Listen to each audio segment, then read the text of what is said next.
14 juillet 1789.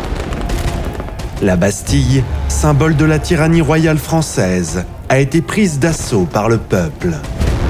Ils ont souffert pendant trop longtemps. Impôts exorbitants, travail forcé et maintenant famine. Pendant ce temps, le roi et l'aristocratie vivent dans un luxe absolu. Plus jamais.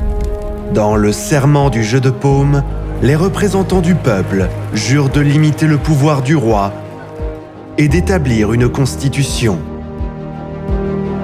Une ferveur pour les droits de l'homme et du citoyen balaie l'ancien régime. Une nouvelle ère s'ouvre en Europe. Un siècle de lumière, d'égalité et de raison. Une époque de bouleversement et de guerre. Une ère de révolution.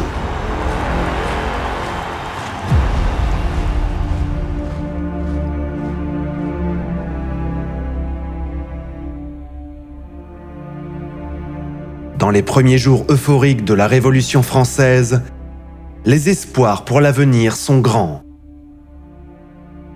Au lendemain du serment du jeu de paume, la France est gouvernée par une Assemblée nationale, un gouvernement de députés élus, dominé par les penseurs des Lumières de la classe moyenne.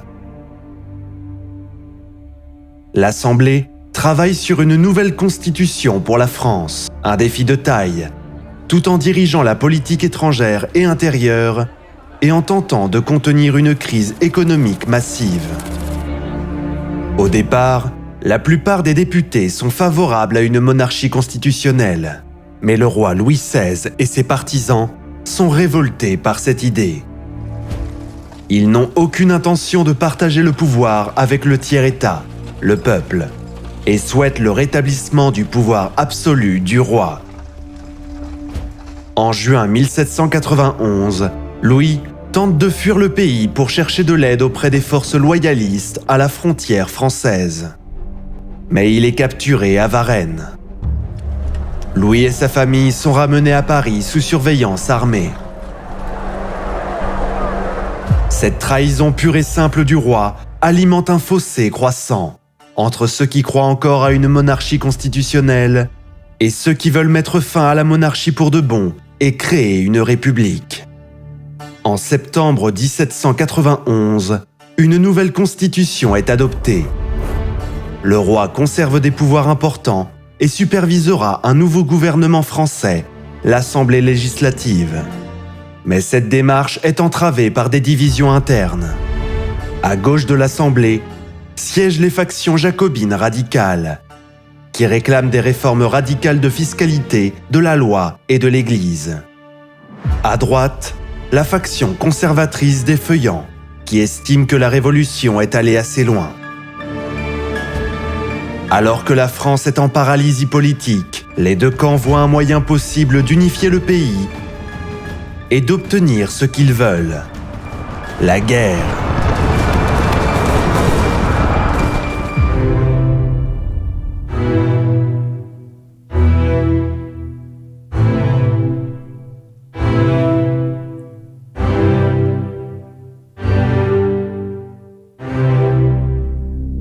En 1792, la grande préoccupation de l'Europe n'est pas la France et sa révolution, mais la Pologne. La République des deux nations, autrefois puissante, est depuis en déclin. En 1772, ses voisins rapaces, l'Autriche, la Prusse et la Russie, avaient convenu de se partager les provinces frontalières de la République. Mais ce n'est pas tout. À l'été 1792, l'impératrice Catherine de Russie s'inquiète d'une possible résurgence polonaise et envoie ses troupes. L'Autriche et la Prusse observent, déterminés à ce que les gains russes aux dépens de la Pologne soient compensés par les leurs. Pour l'instant, les événements en France sont donc d'une importance secondaire. Néanmoins, le traitement réservé au roi Louis ne peut être complètement ignoré par les autres monarques européens. Des principes sont en jeu. Et l'on craint que les idéaux de la Révolution française ne se propagent telle une infection, aux pays voisins. L'année précédente, en 1791, l'Autriche et la Prusse avaient publié une déclaration commune, la déclaration de Pillnitz. Le traitement du roi Louis, annonçait-elle, était une préoccupation commune à tous les monarques européens. Cet avertissement, formulé en termes vagues, destiné à renforcer la position du roi Louis, provoque l'indignation en France. Les révolutionnaires considèrent l'Autriche comme une puissance réactionnaire qui soutient les dangereux exilés français, les aristocrates émigrés de Coblence, qui souhaitent envahir la France et renverser la Révolution. Ils sont dirigés par les frères et le cousin du roi et commandent désormais une force de 4 à 5 000 hommes. De toutes parts, les appels à la guerre se font de plus en plus pesants. Parmi les Jacobins, la faction girondine croit que la guerre unifiera la France. Certains appellent même à une croisade pour répandre les idéaux révolutionnaires à travers l'Europe. Le roi et ses partisans croient que la guerre rappellera à la France ses loyautés traditionnelles. En privé, le roi Louis et Marie-Antoinette se réjouiraient également d'une défaite française, qui signifierait la fin de la Révolution. Le 20 avril 1792, après de nombreuses provocations, l'Assemblée législative française vote la déclaration de guerre à la monarchie des Habsbourg d'Autriche. La France est sur une vague de fièvre guerrière et l'espoir d'une victoire rapide sont grands. Mais l'armée française, l'une des forces les plus puissantes d'Europe, a été plongée dans le chaos par la Révolution. Près de la moitié de ses officiers, tous les aristocrates, ont fui la France pour échapper à la Révolution. Ceux qui restent ne bénéficient de la confiance ni de leurs hommes, ni des politiciens. Les anciens régiments de l'armée royale sont également regardés avec suspicion. Ils ont été renforcés par des dizaines de milliers de nouveaux volontaires. Une armée citoyenne, enthousiaste et pleine de zèle, mais qui manque de discipline, de formation et de fournitures.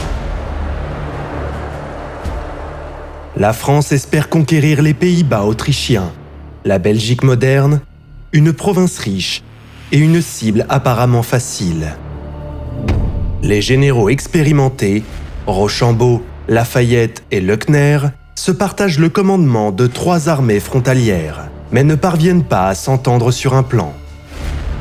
Et la fragilité de leur nouvelle recrue est vite révélée. Le général Biron, avançant sur Bruxelles, remporte une petite escarmouche à Quiévrain. Mais il est si alarmé par le désordre de ses troupes qu'il décide de se replier sur la frontière. Ces hommes sont si nerveux que la simple rumeur d'une attaque autrichienne déclenche une déroute complète. Une autre colonne, dirigée par le général Dillon, connaît un sort similaire. Des rumeurs circulent selon lesquelles ils auraient été trahis par leurs propres officiers. Le général Dillon est abattu et baïonnetté par ses propres hommes, et son corps est jeté au feu. Les espoirs d'une victoire française rapide sont anéantis. Et au lieu de cela, une crise se prépare. Cet été-là, la Prusse déclare la guerre à la France et rejoint l'Autriche dans une alliance connue sous le nom de Première Coalition. Ensemble, ils prévoient d'envahir la France, d'écraser la Révolution et de restaurer les pouvoirs du roi. L'armée prussienne est dirigée par le duc de Brunswick, considéré comme le meilleur général d'Europe. Le 25 juillet, il fait une déclaration. Si un malheur devait arriver à la famille royale française, il s'abattra sur le peuple de Paris une vengeance exemplaire et à jamais mémorable, menaçant de détruire la ville et d'exécuter tous les rebelles. 6 jours plus tard, le duc de Brunswick traverse le Rhin et avance en France. Paris est en émoi. Furieuse de la menace de Brunswick, la garde nationale prend d'assaut le palais des Tuileries le 10 août. les gardes suisses et le personnel royal sont massacrés. Le roi et sa famille se réfugient auprès de l'Assemblée législative. Et bien qu'ils survivent au massacre, ils sont désormais prisonniers des Jacobins. L'armée française est en désarroi. Le gouvernement en émoi. L'ennemi marche sur Paris. Et la Révolution est en danger de mort.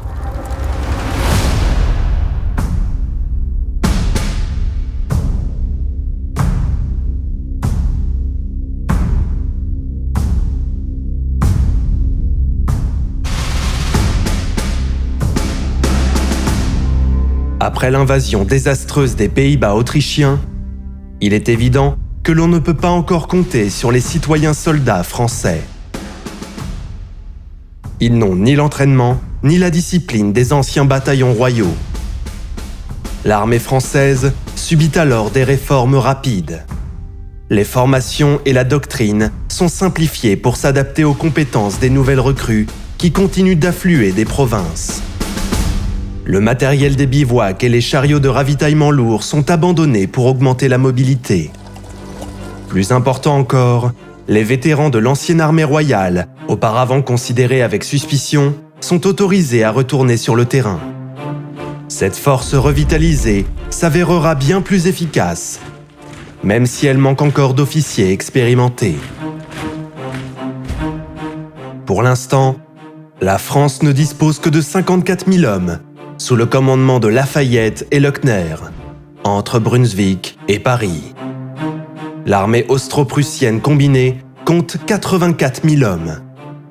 Une force relativement modeste, mais jugée suffisante pour repousser un ennemi inexpérimenté. Le prudent Brunswick avance lentement en France. Le 23 août, il s'empare de la forteresse frontière de Longwy. 10 jours plus tard, il s'empare de la ville-forteresse de Verdun. La chute de Verdun déclenche la panique dans la capitale. Jusqu'ici, vous n'avez mené qu'une guerre de façade, prévient le chef jacobin Georges Danton. Nous allons maintenant avoir une guerre plus terrible, la guerre de la nation contre les despotes. Il est temps de dire au peuple qu'il doit se jeter sur ses ennemis. Ces propos alimentent les rumeurs d'un complot à Paris.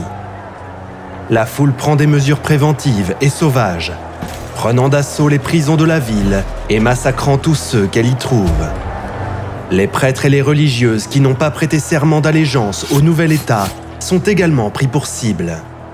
Les massacres de septembre font plus d'1 millier de morts. Les choses ne vont guère mieux au front. Rochambeau a démissionné dans la disgrâce. Lafayette a fait défection aux Autrichiens après une tentative désastreuse de lancer son propre coup d'État militaire. Les nouveaux commandants sont les généraux Kellermann et Dumouriez, fervents partisans de la Révolution, mais qui n'ont pas encore fait leurs preuves dans le haut commandement. Dumouriez, énergique et audacieux, est chargé de contenir l'avancée de la coalition dans la forêt d'Argonne. Mais persuadé que l'ennemi se dirigera vers le sud, il néglige de protéger correctement l'école, et Brunswick déborde Dumouriez par le nord. La division Chazot est mise en déroute par seulement 1500 hussards prussiens. La panique est telle qu'elle provoque presque l'effondrement de toute l'armée française. Dumouriez parvient tout juste à maintenir ses forces ensemble. La route vers Paris est désormais ouverte pour Brunswick. Mais les troupes de Kellermann sont finalement arrivées pour soutenir Dumouriez. Son armée du centre contient certains des meilleurs régiments de l'armée française et donne à Dumouriez la confiance nécessaire pour avancer contre l'ennemi. Plutôt que de se déplacer pour bloquer la route de Paris, Dumouriez prend la décision audacieuse de marcher contre l'arrière de l'armée coalisée, menaçant leur ligne de communication. Ne voulant pas risquer de continuer son avance, Brunswick fait demi-tour pour engager les Français. Il pense qu'il y a là une chance de détruire l'armée révolutionnaire, qui n'a jamais réussi à tenir bon jusqu'à présent.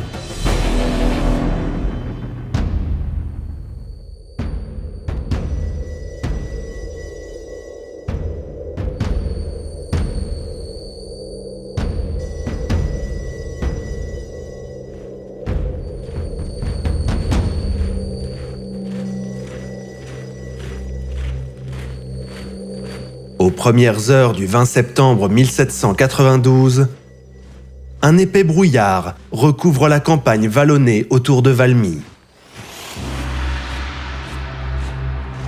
L'avant-garde de Brunswick, marchant vers l'est, se heurte au général Valence, qui tient le village de la Lune. Les hommes de Valence sont des vétérans de l'ancienne armée royale. Ils livrent une résistance acharnée et permettent au reste de l'armée française de se déployer sur une crête, juste à l'ouest de Valmy. Brunswick ne s'attendait pas à une résistance aussi déterminée. Il décide d'attendre l'arrivée de davantage de troupes avant de lancer son assaut. Les deux armées sont désormais de taille presque égale. Environ 36 000 Français face à 34 000 Prussiens. Les deux camps font également appel à leur artillerie. 40 canons français contre 56 prussiens. Si les Prussiens sont plus nombreux, les canons français sont mieux positionnés sur les collines. L'artillerie française a également été moins touchée par la Révolution que les autres armes. Elle est expérimentée, disciplinée et bénéficie du célèbre système Gribeauval qui a amélioré et standardisé l'équipement d'artillerie.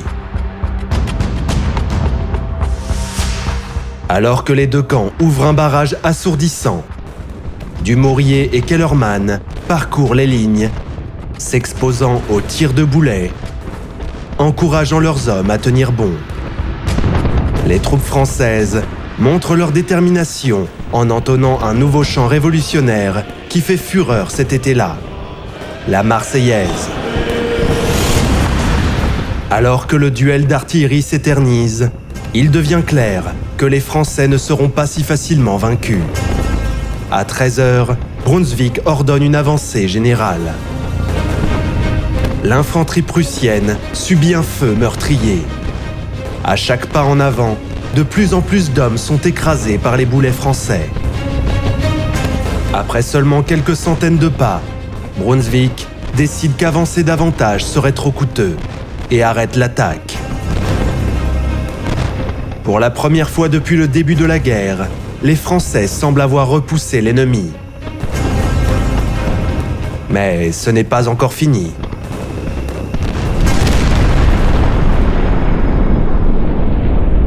Un boulet de canon prussien frappe un wagon de munitions. Des rangs d'hommes sont abattus. Le duel d'artillerie s'interrompt brièvement, tandis que les hommes contemplent l'explosion avec stupeur. Un officier prussien exhorte Brunswick à saisir l'occasion, mais Brunswick hésite. Tandis qu'un jeune brigadier français, le futur roi des Français Louis-Philippe, arrive avec 2 batteries d'artillerie à cheval pour consolider la ligne. Kellermann est également sur place, levant son drapeau et criant « Vive la nation !» Lors des précédents affrontements, les Français avaient cédé aux premiers signes de danger. À Valmy, ils tiennent bon. Des vétérans royaux aux volontaires inexpérimentés, des artilleurs épuisés aux braves généraux. À 17h, sous la pluie et les munitions s'épuisant, les tirs s'éteignent des deux côtés.